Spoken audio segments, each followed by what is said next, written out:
Yo, what up sa inyo dyan mga tol? Pag-usapan natin itong balita po patungkol kay Senator Bato de la Rosa, kung saan sabi nga po ay gustong imbestigahan ni Senator Bato ang sumbong umano sa kanya na ilang aktibo ng mga tao at retired na pulis ang pinipilit ng ilang taga-ICC na tumestigo laban sa kanya. Yan po yung pag-uusapan po natin sa video na ito. At bago po natin umpisahan yan ay please do not forget to hit the subscribe button and notification bell. At syempre, para updated kayo palagi sa mga videos natin parating. Tara, umpisahan na natin.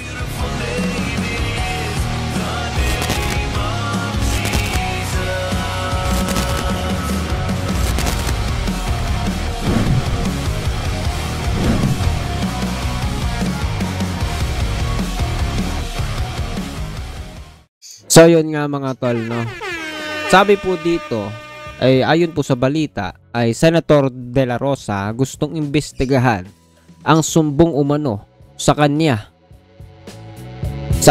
na ilang aktibo at retired na pulis ang pinilit ng ilang taga-ICC na tumestigo laban sa kanya. Gustong imbestigahan sa Senado ni Senator Bato de la Rosa ang anyay kunsabahan ng PNP at International Criminal Court. May natanggap umanong sumbong ang senador na ilang taga-ICC ang namimilit magpapirma ng mga prepared affidavit sa ilang aktibo at retired na pulis para tumestigo laban sa kanya. Ayan po yung mga mariin na pagpahayag po ni Senator de la Rosa. So, bago po tayo magbigay ng opinion dyan, ay syempre, panoodin po natin ang balita po na ito para kompletos rekados pag nag-opinion tayo, react tayo sa video po na ito. Tara, play natin. Sa Senado ni Senator Bato de la Rosa, ang anyay kuntsabahan ng PNP at International Criminal Court. May natanggap umanong sumbong ang senador na ilang taga-ICC ang namilit magpapirma ng mga prepared affidavit sa ilang aktibo at retired na pulis para tumestigo laban sa kanya. Nakatutok si JP Soriano. Dati nang naghahanda si Senador Bato de la Rosa sakaling magkatotoo ang usap-usapan at ipa-aresto rin siya kaugnay ng kaso ni dating Pangulong Rodrigo Duterte na crimes against humanity sa International Criminal Court. Pagdating ng araw, nalalabas yung warrant of arrest ko. Uhulihin ako ng PNP. Ito lang masasabi ko sa inyo. Lahat ng ginagawa nila ay illegal. Ngayon, paglalahad ng balik nga po natin doon banda. Lahat ng ginagawa ay illegal. Ngayon, paglalahad ng senador, ilang aktibo at retired na pulis ang nagsumbong sa kanyang may ilang taga-ICC umano ang pumunta sa mga hotel sa Pasay at Ortigas. Pinilit umano ang ilang pulis na tumistigo laban sa kanya, kaugnay ng umano'y EJK sa gitna ng war on drugs ng Duterte administration. Tinatakot nila yung mga pulis na kung hindi kayo mag-sign itong prepared affidavit, may prepared affidavit sila na pinapapirmahan, ay kayo ang madidiin ngayon sa kaso. May mga active, may mga retired na police na pinapatawag nila, and of course, this is with the concurrence and with the facilitation of the PNP leadership. Sa pagbabalik sesyon daw ng Senado, magpapatawag si De La Rosa ng hearing para maimbestigahan leadership.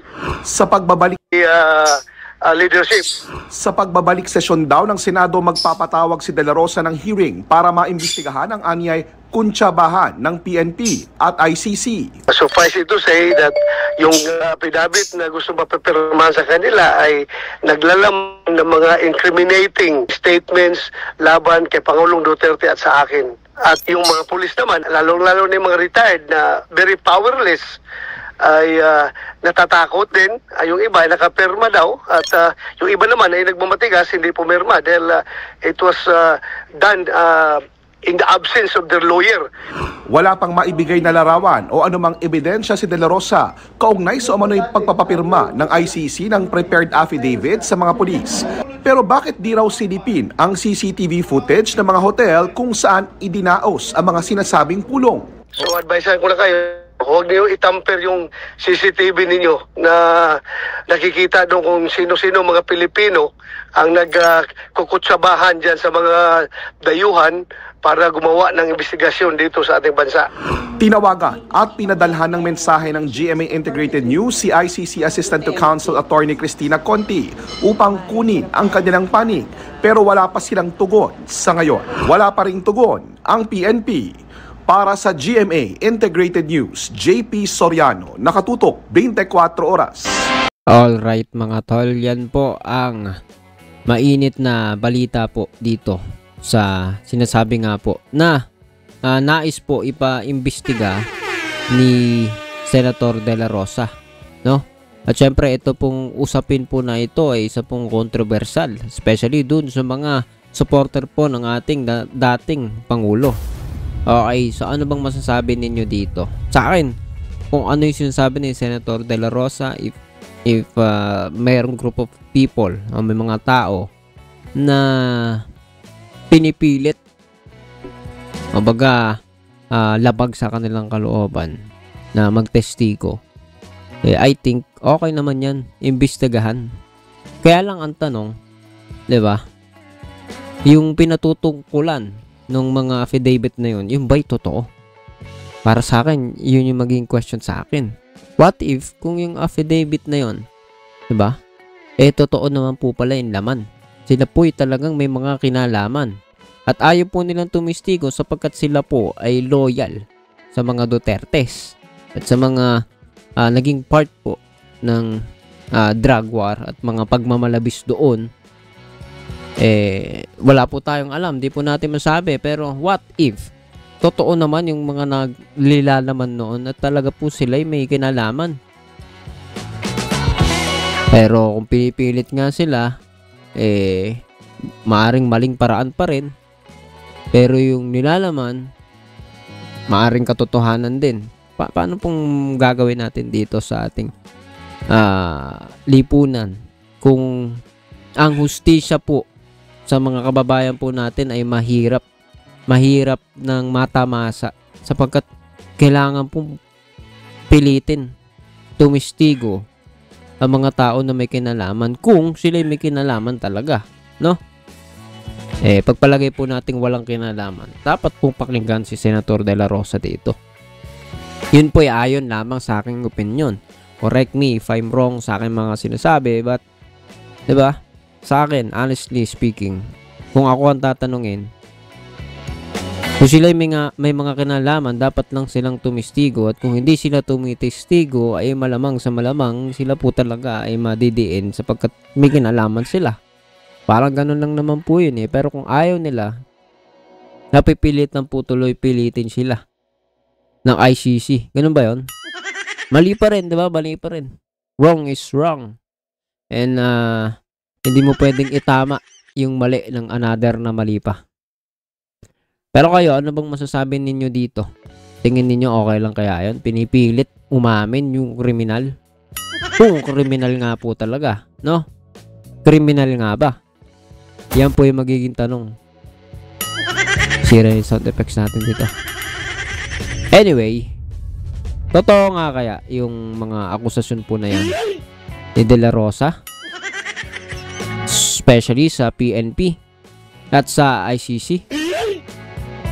For sure, supportado po itong mga pananalita po ni Senator De La Rosa ng mga Duterte, DDS support, Duterte supporter, mga DDS. At ito po ay kakastiguhin naman ng mga anti-Duterte. Pero tayo po, sa video po na ito, syempre, tayo po ay naniniwala. May mga nagmanabis ng panahon ng drug war.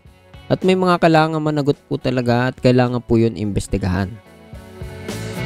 Pero hindi po natin sasabihin na tayo po ay anti-Duterte, no?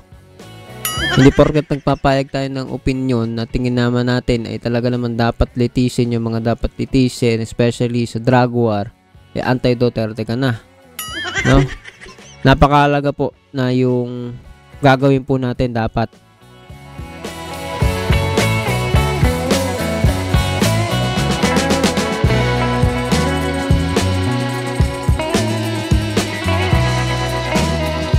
Medyo nawala lang yung mic natin. So, ang punto ko po, no, dapat kung tayo po ay magbibigay ng mga pahayag, opinion, o pipili po tayo ng tingin po natin ay nararapat, dapat yun po ay ayon sa katwiran.